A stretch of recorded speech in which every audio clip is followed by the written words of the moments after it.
Thrissur Cheruvatheri ജലസ്രോതസ് acid മാലിന്യം കലർന്ന് ഉപയോഗശൂന്യമായി എന്ന് കണ്ടെത്തിയിട്ടും ഉത്തരവാദികളായ ആഭരണ നിർമ്മാണശാലയ്ക്കെതിരെ നടപടി സ്വീകരിക്കാതെ അധികൃതരുടെ ഒളിച്ചുകളി. കിണറുകൾക്ക് മലീമസമായതും കുടിവെള്ളത്തിനായി കേഴുകയാണ് പ്രദേശവാസികൾ.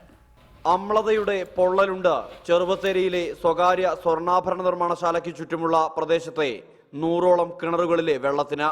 ഫാക്ടറി വരുന്നതിനു മുമ്പ് കത്തുന്ന വേനലിലും ഇവിടുത്തെ വെള്ളത്തിന് കണ്ണുനീരിന്റെ പരിശുദ്ധിയുണ്ടായിരുന്നു. എന്നാൽ പിന്നീട് ജലസ്രോതസ്സുകൾ അത്രയും അമ്ലതയാൽ മലീമസമായി. സമരങ്ങൾക്കൊടുവിൽ വിവിധ സർക്കാർ ഏജൻസികളും സന്നദ്ധ സംഘടനകളും ജലത്തെക്കുറിച്ച് പഠനം നടത്തി. ജലത്തിലെ pH മൂല്യം കുറവാണെന്നും മാലിന്യത്തോത് കൂടുതലാണെന്നും പഠനത്തിൽ വ്യക്തമായി. വെള്ളം ഉപയോഗിച്ചാൽ ഗുരുതര ആരോഗ്യ പ്രശ്നങ്ങളുണ്ടാകുമെന്നും കണ്ടെത്തലുണ്ട്. എന്നാൽ വെള്ളത്തിൽ കുമ്മായവും ബ്ലീച്ചിംഗ് പൗഡറും വിതറാനും വെള്ളം വറ്റിക്കാനുമാണ് ആരോഗ്യവകുപ്പിന്റെ വിചിത്ര നിർദ്ദേശം. പരിശോധനകളിലെല്ലാം തന്നെ ജലം മലിനാണെന്ന് തെളിഞ്ഞിരിക്കുകയാണ്.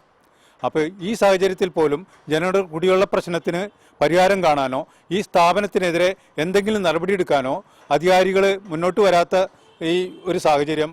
വാട്ടർ അതോറിറ്റി സ്ഥാപിച്ച കുടിവെള്ള പൈപ്പുകളാണ് ജനങ്ങളുടെ ഏക ആശ്രയം.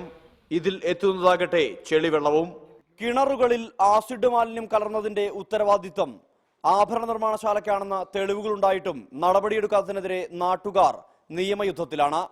അതേസമയം സമരം ചെയ്യുന്ന നാട്ടുകാർക്കെതിരെ പോലീസ് കള്ളക്കേസെടുക്കുന്നതായും ആരോപണം ഉയരുന്നുണ്ട്. തൃശൂരിൽ നിന്നും സുർജിത്ത് അയ്യപ്പത്ത്, റിപ്പോർട്ടർ.